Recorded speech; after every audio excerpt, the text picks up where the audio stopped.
Hi friends, இன்னைக்கு நம்ம பார்க்க போகிறது ரொம்பவே சூப்பரான அண்ட் ஈஸியான ஒரு halwa recipe. So Bombay halwa recipe தான் நம்ம இன்றைக்கி பார்க்க போகிறோம். அதோட 90s கிட்ஸோட ரொம்ப ஃபேவரட்டான ஒரு ரூபா அல்வாவும் எப்படி செய்கிறதுன்றதை நான் காமிக்கிறேன். ஸோ ரொம்ப சிம்பிளாக ஈஸியாக செய்யக்கூடிய அல்வா ரெசிபியை நம்ம போய் பார்க்கலாம். ஹாய் ஃப்ரெண்ட்ஸ், இன்னைக்கு வீடியோக்குள்ள போறதுக்கு முன்னாடி என்னோட சேனலை நீங்க சப்ஸ்கிரைப் பண்ணலனா ப்ளீஸ் சப்ஸ்கிரைப் பண்ணுங்க. நான் புதுசா அப்லோட் பண்ற வீடியோ உங்களுக்கு உடனே தெரியணும்னா பெல் ஐகானை கிளிக் பண்ணுங்க. இந்த வீடியோ உங்களுக்கு பிடிச்சிருந்துச்சுனா லைக் பண்ணுங்க, உங்க ஃப்ரெண்ட்ஸ் கூட ஷேர் பண்ணுங்க. இந்த அல்வா செய்யறதுக்கு முதல்ல 1 கப் சோள மாவு எடுத்துக்கலாம்.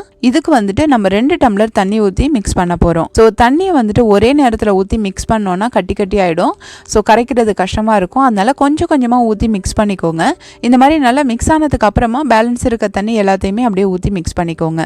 ஸோ எந்த பாத்திரத்தில் நீங்கள் அளந்தாலும் சரி, 1 டம்ளர் சோள மாவுக்கு 2 டம்ளர் தண்ணி அந்த கணக்கில் கூட நீங்கள் ஊற்றிக்கலாம். எந்த கப்பால் நம்ம சோள மாவு அளந்தோமோ அதே கப்பால் 2.5 கப்பு சர்க்கரை, அதுக்கு 2 கப்பு தண்ணி ஊற்றி நல்லா மிக்ஸ் பண்ணிக்கோங்க. இதை நம்ம இப்போ சூடு பண்ண போகிறோம்.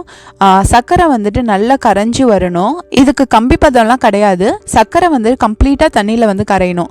அது வரைக்கும் நீங்கள் நல்லா மிக்ஸ் பண்ணி விட்டுக்கோங்க. சர்க்கரை கம்ப்ளீட்டாக கரைஞ்சதுக்கு அப்புறமா அது கிறிஸ்டலைஸ் ஆகாமல் இருக்கிறதுக்காக 1 டீஸ்பூன் நம்ம எலுமிச்சப்பழ சாறு சேர்த்துக்கிறோம். இதில் நம்ம ஆல்ரெடி கரைச்சி வச்சிருந்தா சோள மாவை நம்ம போட்டுக்கிறோம். ஸோ அதை நல்லா நம்ம மிக்ஸ் பண்ணி விட்டுக்கோங்க. நீங்கள் அதில் ஊற்றுறதுக்கு முன்னாடி, ஏன்னா அடியில் கொஞ்சம் படிஞ்சிருக்கும். அதனால கம்ப்ளீட்டாக மிக்ஸ் பண்ணிவிட்டு ஊற்றிடுங்க.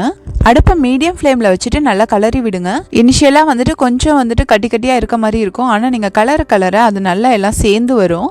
எல்லாம் சேர்ந்து வந்ததுக்கப்புறம் பார்த்தீங்கன்னா கொஞ்சம் கிளாஸியாக இருக்க மாதிரி இருக்கும். இந்த சமயத்தில் நம்ம 3/4 கப்பு நெய் கொஞ்சம் கொஞ்சமாக சேர்த்துக்க போகிறோம். எல்லாத்தையும் ஒரே நேரத்தில் சேர்த்துற வேணாம்.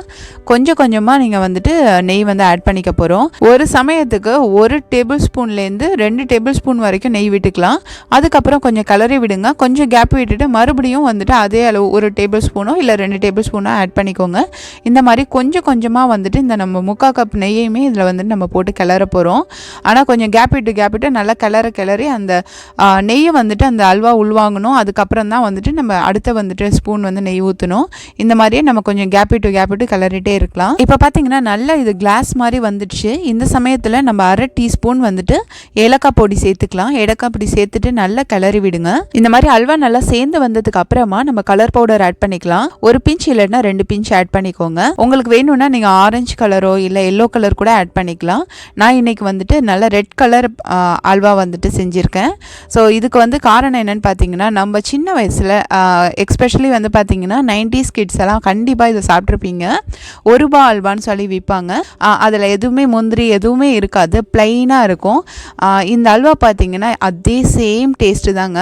ஸோ அந்த 1 ரூபா அல்வா மாதிரியே இருக்கும். ஸோ நம்ம கொஞ்சமாக அல்வா எடுத்து வச்சாச்சு. மிச்சம் இருக்க அல்வாவில் நம்ம பாம்பே அல்வா செய்கிறதுக்காக உடைச்ச முந்திரி கொஞ்சமாக ஆட் பண்ணியிருக்கேன். உங்களுக்கு எவ்வளோ வேணுமோ நீங்கள் அவ்வளோ ஆட் பண்ணிக்கலாம். வேறு ஏதாவது நட்ஸ் வேணுமாலும் நீங்கள் ஆட் பண்ணிக்கலாம். இதில் 2 to 3 ட்ராப்ஸ் நான் ரோஸ் எசன்ஸ் ஆட் பண்ணியிருக்கேன். உங்களுக்கு அந்த டேஸ்ட் பிடிக்காதுன்னா நீங்கள் சேர்க்க வேணாம். இதை நல்லா மிக்ஸ் பண்ணிக்கோங்க. இப்போ அடுப்பை ஆஃப் பண்ணிடலாம். இதை நம்ம ஒரு பவுலில் ட்ரான்ஸ்ஃபர் பண்ணிக்க போகிறோம். இது நல்லா சூடு ஆறணும். ஃபஸ்ட்டு நம்ம ஒரு பவுலில் நம்மளோட பாம்பே அல்வா, இன்னொரு பவுலில் நம்மளோட 1 ரூபா அல்வா வச்சுருக்கோம். இதை டாப்பில் நல்லா ஒரே ஈவனாக இருக்கிறதுக்காக ஸ்பூன் வச்சு நல்லா ஷேப் பண்ணிக்கோங்க. இது ஆறுனதுக்கு அப்புறம் தான் நம்ம கட் பண்ண போகிறோம். ஸோ இப்போ கட் பண்ணால் அது கரெக்டாக வராது. ஸோ கிட்டத்தட்ட ஒரு 1 மணி நேரம் இதை நல்லா ஆற விட்டாச்சு. இப்போ இதை நம்ம கட் பண்ணலாம். இது நான் 2 பவுலில் வச்சதுனால ஒரு 1 மணி நேரத்தில் ஆறிடுச்சு. நீங்கள் இதுவே ஒரே இதில் வச்சிங்கன்னா கொஞ்சம் டைம் எடுக்கும். ஸோ எப்போ ஆறுதோ அந்த சமயத்தில் நல்லா திருப்பி போட்டுட்டு அதுக்கப்புறம் கட் பண்ண ஸ்டார்ட் பண்ணுங்கள். ஸோ இது பார்த்தீங்கன்னா ரொம்ப ஈஸியாக கட் ஆகும். ரொம்ப ஜெல்லி மாதிரியே இருக்கும். ரொம்ப சாஃப்டாகவும் இருக்கும். ஸோ ஈஸியாக நீங்கள் கட் பண்ணிடலாம். உங்களுக்கு எந்த ஷேப் வேணுமோ அந்த ஷேப்புக்கு நீங்கள் கட் பண்ணிக்கோங்க. இதே மாதிரி நம்ம 1 ரூபா அல்வாவையும் கட் பண்ணி எடுத்துடலாம். ஸோ நம்மளோட 2 அல்வாவையும் நம்ம கட் பண்ணி எடுத்தாச்சு. இப்போ நம்மளோட சூப்பரான டேஸ்டான அல்வா ரெடி ஆயிடுச்சு. பாருங்கள் எவ்வளோ சாஃப்டாக ஜெல்லி மாதிரி இருக்குது. பார்க்கும் போதே ரொம்ப ஆசையாக இருக்குது. அதே சமயத்தில் ரொம்ப டேஸ்ட்டாகவும் இருக்கும். ஸோ கண்டிப்பாக இதை நீங்கள் ட்ரை பண்ணி பாருங்கள். இது ரொம்ப ஈஸியாக இருக்கும். யார் வேணுமாலும் இதை செய்யலாம். ஸோ பெரிய நமக்கு அல்வா செய்கிறதுக்கு தெரிஞ்சிருக்கணும் அப்படின்லாம் கிடையாது. ரொம்ப ஈஸியாக சிம்பிளாக நமக்கு வந்துடும். ஸோ எந்த பக்குவமும் கிடையாது. அதனால நீங்கள் ஈஸியாக இதை செஞ்சிடலாம். அதே மாதிரி நீங்கள் சின்ன வயசில் சாப்பிட்ட அந்த 1 ரூபா அல்வாவும் டேஸ்ட் பண்ணணுன்னா கண்டிப்பாக நான் சொன்ன மாதிரி செஞ்சு பாருங்கள். அதே டேஸ்ட்டு உங்களுக்கு கிடைக்கும். ரொம்பவே நல்லாயிருக்கும். ஸோ பார்த்தீங்கன்னா நம்மளோட சைல்ட்ஹுட் மெமரி எல்லாம் நமக்கு ஞாபகம் வர மாதிரி ஒரு சூப்பரான ரெசிபி தான் இது. ஸோ சிம்பிளாக நீங்கள் ஒரே சமயத்தில் 2 டைப்பாகவும் நீங்கள் செஞ்சு பார்க்கலாம். உங்களுக்கு இந்த ரெசிபி பிடிக்கும்னு நினைக்கிறேன். நீங்களும் ட்ரை பண்ணி பார்த்துட்டு உங்களோட கமெண்ட்ஸை எனக்கு சொல்லுங்கள்.